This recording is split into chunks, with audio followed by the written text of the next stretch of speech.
There's a place He comes to me. Though I'm blind, He helps me see. Though I see dimly in this place, one day I'll see Him face to face.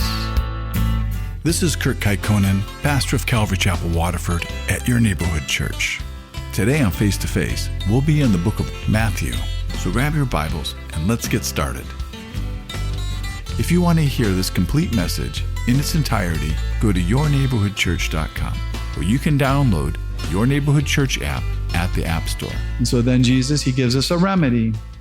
And this remedy, it sounds absurd. And it's the suggestion of cutting off your right hand or plucking out your right eye, as if that's what caused you to sin. But Jesus isn't asking us to do that, because that's never what causes us to sin. What causes us to sin is our hearts. And how do you pluck out a heart? Because sin is not just external, like the Pharisees are making it out to be.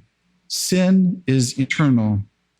So it's not just what we do or how we physically behave. It's who we truly are in our hearts, because we are sinners. And we don't just sin because we were just acting a little bad, but we sin because we're sinners. So we are just acting out our nature. But as Christians, we have a new nature. We've been given Christ's nature, the nature of Jesus. So we don't have to sin. But even though we have this new nature, we still have that old nature. But if you don't know Christ, you only have that old nature. And that's all you have is a sin nature. So all you can do is sin. And so when you see a sinner sinning, he's just doing his job. You should never be surprised. But as Christians, we don't have to sin any longer, because we have a choice of what nature we'll obey.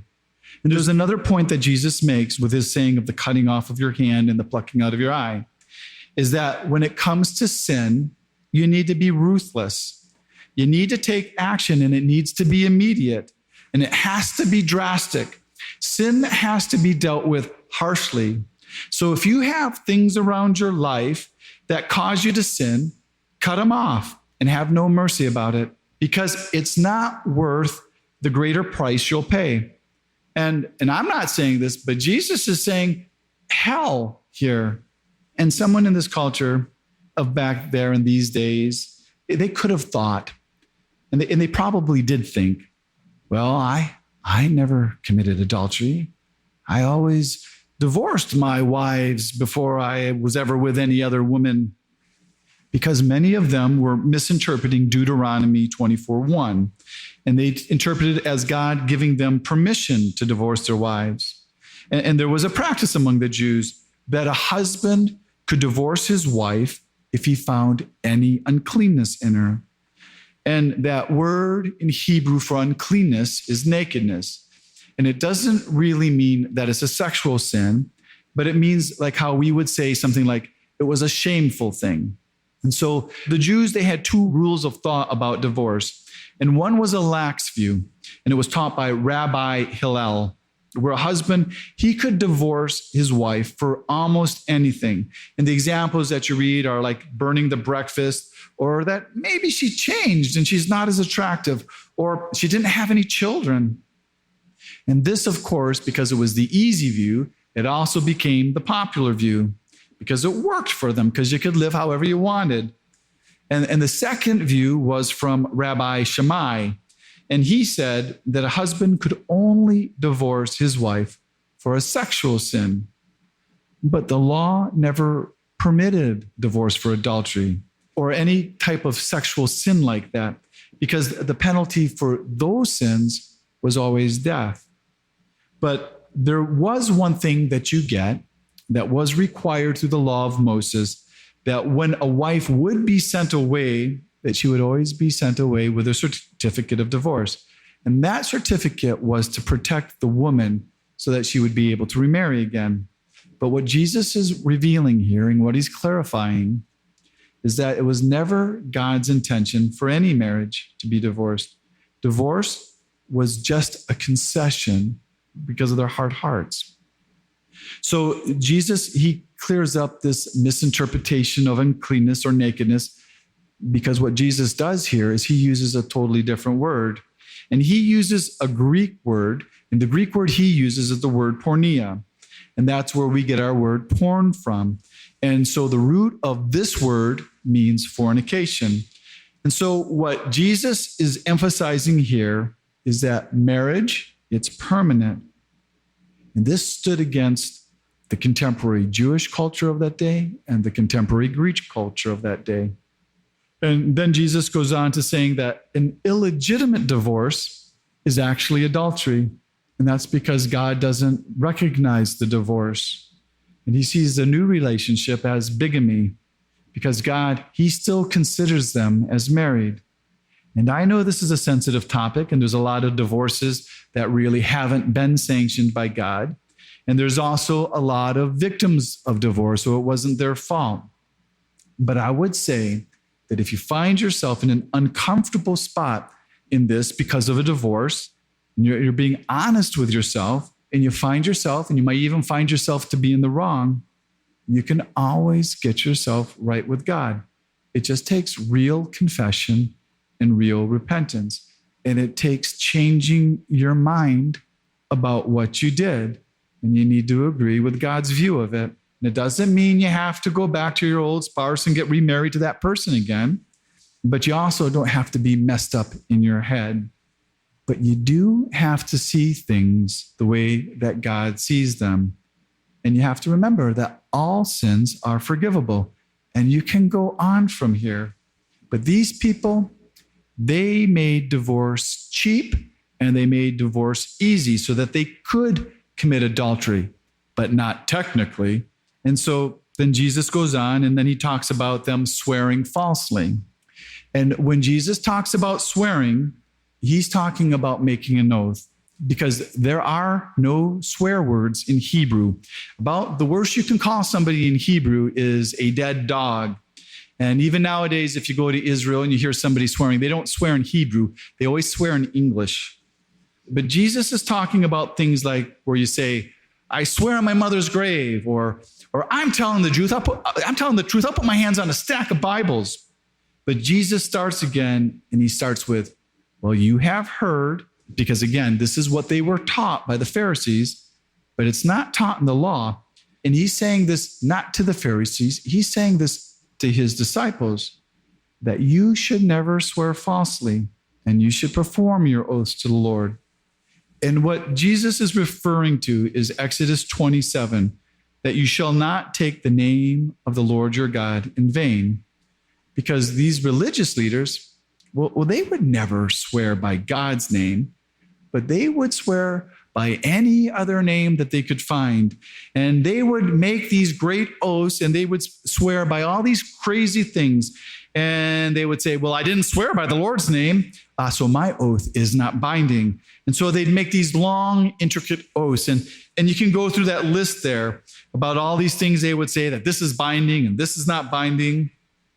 But Jesus just simply tells his disciples, don't make oaths at all, because you don't have control over the things of even your own life, like even the color of your hair. But we know that people have that kind of control nowadays. But he's just telling them, you need to keep your word, that your yes is yes and your no is no, and that everything else is of the evil one. Everything else is of the devil. And this doesn't mean that you can't take an oath, like if you're taking like an oath of office, or you're being sworn to tell the truth in a court. But this all really comes down to is that a person, he is only as good as his word. That oaths really don't mean anything. And we should always be wary when someone makes all these promises, and they promise the whole world to us of what they're going to do, and they're making these big, long, intricate things. Because you'll find out that with a lot of words like that, of those kind of promises, that those people usually have a loss of character. They're just trying to charm you. And then Jesus, he goes on to another part of the law, that the religious community had been misinterpreting. And Jesus starts again with, you have heard it said, an eye for an eye, a tooth for a tooth. And Exodus 21:24, it does teach this. But what these religious leaders had done with it is they had made it a command. But God's intent for that verse was never to be a command. It wasn't meant to be made as a punishment that you had to make an exact retribution and carry that out specifically that way as a punishment. God's intent was to limit the amount of retribution that civil government could enact. It was given to limit the amount of revenge that could be enforced, that you could only take a tooth or to take an eye. But how they were interpreting it, that it was a personal obligation, that you had to require that amount as a penalty. And if you think about it, of how many people, how they intentionally knocked out like somebody's tooth, and where that injured party, they have no desire to enact that type of punishment on the party that injured them. Like you can imagine it could be like a couple brothers or father and a son or a husband and a wife. But they made it a requirement of law. And so Jesus, what he does is he turns this totally around and he instructs his disciples on how to act. And he tells them, if you're slapped, you don't slap them back. You take it, you turn your cheek. And this type of slap, it's not a beating. This type of slap is just to be considered as an insult. But if someone's going to beat you with a 2x4, Jesus isn't telling you to stand there and take it. That's great bodily injury. That if someone does that, you're supposed to run. But he's saying here that we are to take an insult without insulting somebody back. And then Jesus says, if someone takes your tunic, and what a tunic is, it was your undergarment. It was the clothes that you wore underneath, the one that touched your skin. And these were your regular clothes. And garments in this day, they were expensive because they took a lot of work to produce them, and people didn't have a lot of money. And a lot of people, they only had one, and you could be sued for it. And so your tunic, that garment, well, that could be taken away from you to pay a debt. But Jesus is telling these people that are willing to follow him that if somebody sues you for your tunic, which they could do, that you're to give them your cloak also. And what your cloak was, it was your outer garment. It was your coat. And to people who didn't have much, it was also used as their blanket. And that would be the only thing that they would have to keep themselves warm at night. But you couldn't be sued for your cloak. It couldn't be taken away from you because that was protected in the Mosaic law. And it's written about in Exodus 22:26 and in Deuteronomy 24:13. And so what Jesus is saying, that if they do that, if they sue you for your tunic, that you freely offer your cloak, just like you freely turn your cheek when you're insulted. And like he's going to say, where you walk a second mile when you're forced to walk 1 mile. You've been listening to Face to Face. Face to Face on this radio station has been provided by Your Neighborhood Church. If you want to help support Face to Face and put this program on other stations just like yours, you can contact us at yourneighborhoodchurch.com or write Your Neighborhood Church, P.O. Box 500, Romeo, Michigan 48065. There's a place he comes to me. Though I'm blind, he helps me see. Though I see dimly in this place, one day I'll see him face to face. Tune in again tomorrow at this same time as we continue to go through the Bible.